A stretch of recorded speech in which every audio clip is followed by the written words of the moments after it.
বিপিএফৰ লগত মিত্ৰতাটো চূড়ান্ত হৈছে নিশ্চিতভাৱে আমি কৈছিলো যে আলোচনা চলি আছে আলোচনা পৰ্যায়ে এতিয়াও আমি আচলতে অপেনলি খেলিম নে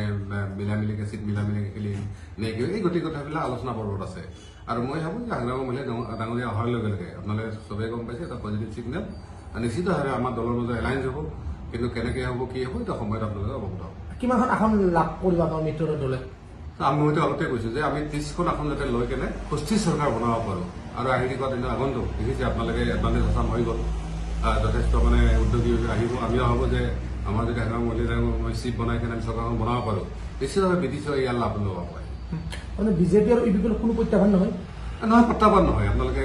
ফিল্ডৰ গোটেই গানটোৰ কথাটো জানে যে জিএছপি আৰু বিপিএফ এলায়েন্স হোৱাৰ লগে লগে ইয়াৰ সমীকৰণ সম্পূৰ্ণ হ'লে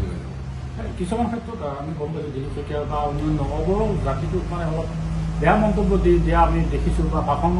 প্ৰসংগতো দিয়া দেখিছোঁ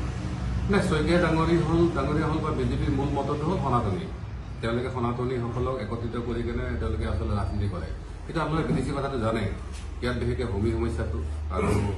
ঠিক তেনেকৈ আমাৰ গাঁও গঠনৰ বিষয়টো আছিল আমাৰ CM ছাৰে ইতিমধ্যে কৈ দিলে যে বিজেপিৰ দ্বাৰা গাঁও গঠনটো সম্ভৱ নহয়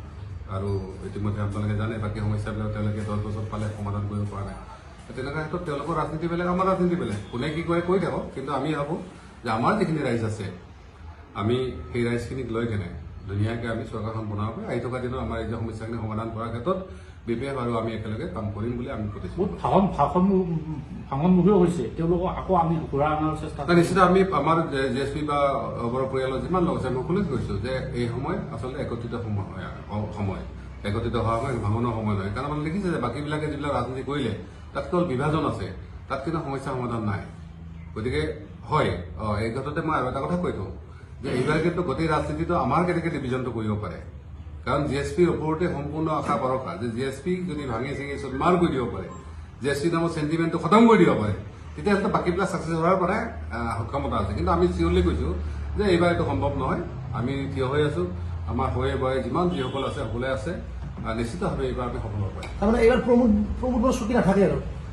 না আমিতো ভাবোঁ প্ৰমোদ বৰুৱা এইবাৰ কোনো কাৰণে চিভ হ'ব নোৱাৰে নাই বা তেওঁৰ কথাটো বেলেগ কিন্তু এইবাৰ হাগ্ৰাম মহিলাই চিভ হ'ব এইটো কোনো সন্দেহ নাই যিহেতু আপুনি লোকসভাত ষড়যন্ত্ৰ কৰি হ'ল এইবাৰ পৰিষদীয় নিৰ্বাচন আপুনি নিৰ্বাচন কৰাৰ কিবা সম্ভাৱনা আছে নেকি ৰাজনীতিত ষড়যন্ত্ৰ এটা পাৰ্ট আছে গতিকে আমি ভাবোঁ যে সেই ষড়যন্ত্ৰৰ পাৰ্টটো মানে অভাৰকাম কৰি কেনে সেইটো ষড়যন্ত্ৰ বিফল কৰি কিবা আমি জিকিব পাৰিম গতিকে সেই ধৰণৰ গোটেই পলিচি আমাৰ মাজত আলোচনা হৈছে আমি ভাবোঁ সেইখিনি কাৰ্যকৰী হ'লে নিশ্চিতভাৱে আমাৰ ওপৰত যিসকলে ষড়যন্ত্ৰ কৰিছে তেওঁলোকেও উচিত শিক্ষা পাব বুলি মই ভাবোঁ বিটিচিন ৰেচত আপুনি প্ৰতিদ্বন্দ্বিতা কৰিবনে নাই এই কথাটো আমাৰ এতিয়াও আমাৰ এই ধৰণৰ কোনো কথা অহা নাই আমাৰ EM ডাঙৰীয়া আছে ঠিক তেনেকৈ বাকীসকল প্ৰস্তুতি চলাই আছোঁ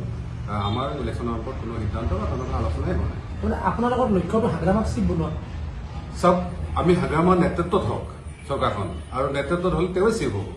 গতিকে আমি সহযোগী হিচাপে তেওঁক মানে চিট জিকাৰ ক্ষেত্ৰত হওক ভৱিষ্যতে কাৰ্যপন্থা সম্ভাৱনাৰ ক্ষেত্ৰত হওক সমস্যাবিলাক সমাধানৰ ক্ষেত্ৰত হওক কাৰণ আজিৰ দিনত অকল হাগ্ৰাম মহিলাই ক'লে ৰাইজে হয়তো বিশ্বাস নকৰে যে মাটিৰ সমাধান হ'ব কিন্তু আমি যদি লগত থাকি কওঁ তেতিয়াহ'লে নিশ্চিতভাৱে হ'ব কাৰণ আমি আমাৰ ৰাইজক আমি এইখিনি পৰিস্থিতি আমি দিব বিচাৰিছোঁ যে আমি অংশ হিচাপে থাকি যে BTCত যদি কমচে কম 6-7টা ইয়াত যদি আমাৰো থাকে 18টা ইয়ামৰ ভিতৰত তেতিয়াহ'লে নিশ্চিত আমাৰ সমস্যাবিলাক সমাধানৰ এটা ৰাস্তা ওলাব কেবিনেটত আলোচনা হ'ব আৰু ঠিক তেনেকৈ হাগ্ৰাম মহিলাই যিহেতু আকৌ MLA ইলেকশ্যনে MLA যদি আমাৰ 2-4টা MLA আমি পঠাই দিব পৰা আমাৰ মঞ্চৰ পৰা যাওঁ তেওঁৰ মঞ্চৰ পৰা আমাৰ কিছু সমস্যা সমাধানত তেওঁলোকে নেতৃত্ব ল'ব পাৰিব গতিকে এই ধৰণে পলিচিটো হেৰি কৰা হৈছে আপোনালোকে UPPLৰ লগত আছিল যিটো GSPৰ পৰা এজন প্ৰতিদ্বন্দ্বিতা কৰিছিল জয়লাভ কৰিছিল GSPৰ আপোনালোক মানে UPPLৰ লগত সহযোগত চৰকাৰ গঠন কৰিছিল কিন্তু ব্যৰ্থ হৈছে নেকি আপোনালোক নিশ্চিতভাৱে ব্যৰ্থ হৈছোঁ কাৰণ আমাৰ তাত আচলতে এজনে EM আছিলে তেওঁ তেনেকুৱা ডিচিজন মেকিং কোনো ক্ষমতা নাছিলে গতিকে তেনেকুৱা ক্ষেত্ৰত তেওঁ ৰাইজক লৈ যিখিনি কৰিব পাৰে কৰিছে বাকী সিদ্ধান্তৰ ক্ষেত্ৰত তেওঁ কোনো পাৰ্ট নাই আৰু বিগত এই 4.5 বছৰ যিটো হৈ গ'ল 5 বছৰ হোৱা অৱস্থা তাত আমি যিখিনি দেখিলোঁ যে যিখিনি সমস্যাৰ কাৰণে GSP সৃষ্টি হৈছিল যিখিনি সমস্যাৰ সমাধানৰ কাৰণে আমি ছাপোৰ্ট কৰিছিলোঁ সেইখিনি সমস্যা একো সমাধান হোৱা নাই গতিকে UPPLৰ লগত কোনো আৰু এনেকুৱা ধৰণৰ কি কয় সিদ্ধান্ত বা এনেকুৱা ধৰণৰ কোনো হেৰি হোৱাৰ কোনো সম্ভাৱনা নাই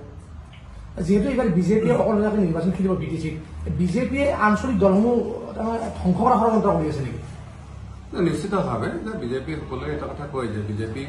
নিজকে শক্তিশালী কৰাৰ স্বাৰ্থত বাকীবিলাক দুৰ্বল কৰাৰ প্ৰয়াসটো তেওঁলোকে সদায় থাকে অকল বিজেপি বুলি নহয় এতিয়া কংগ্ৰেছৰ ক্ষেত্ৰত আপোনালোকে দেখিছে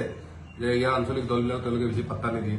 গতিকে এনেকুৱা ডাঙৰ পাৰ্টিবিলাকতো থাকিয়ে গতিকে আমি সৰু সৰু পাৰ্টিবিলাক এই কথাটো নলেজত সদায় ৰাখিব লাগিব যে আমি যাতে বেলেগৰ মানে চিকাৰ হ'ব নালাগে। এই ধৰণে আমি নিজৰ কাৰণে যিখিনি প্ৰটেকশ্যন লোৱা দৰকাৰ আছে। মানে BTC কিবা বিজেপি পিপল ধুলিছা ধৰে মই তেওঁলোকৰ কি হয় নাজানো, কিন্তু আমি যে 30টা চিট ল'ম এইটো আমি ফাইনেল। ইছ্যু কি হ'ব আপোনালোকৰ? ইছ্যু চাওক, আমাৰ ইছ্যুখিনি প্ৰথম হ'ল আমাৰ ৰাজ্যৰ যিখিনি ভূমি হৈছে সেইখিনি সমাধান হ'ব লাগে। অসমীয়া ভাষাটো ইয়াত মানে যথেষ্টভাৱে সাংবিধানিক স্বীকৃতি পাব লাগে। ঠিক তেনেকৈ আমাৰ যিখিনি আৰ্থিক সমস্যাবিলাক আছে, আজি দেখিছে যে পাৰ্টি নহ'লে আপুনি সাধাৰণ মানে কি কয় অৰুণোদয় এখনো নাপায়, সাধাৰণ যিখিনি সুবিধা আছে সেইখিনিও নাপায়। আৰু যদি আপুনি পাৰ্টিৰ মানুহ হয় আপুনি চাকৰি পৰ্যন্ত পায়। যে আমাৰ যিখিনি মানুহ ভিক্টিম হৈছে সেইখিনি মানুহক আমি যাতে তেওঁলোকক এটা নিৰ্যতা দিব পাৰোঁ, চাকৰিৰ ক্ষেত্ৰত হওক, বিভিন্ন কাম কাজৰ ক্ষেত্ৰত হওক, ভূমিকে আদি কৰি যিবিলাক সমস্যা সেইবিলাক সমাধান কৰাৰ ক্ষেত্ৰত হওক, এই গোটেই কথাখিনি যাতে আমি সমাধান কৰিব পাৰোঁ।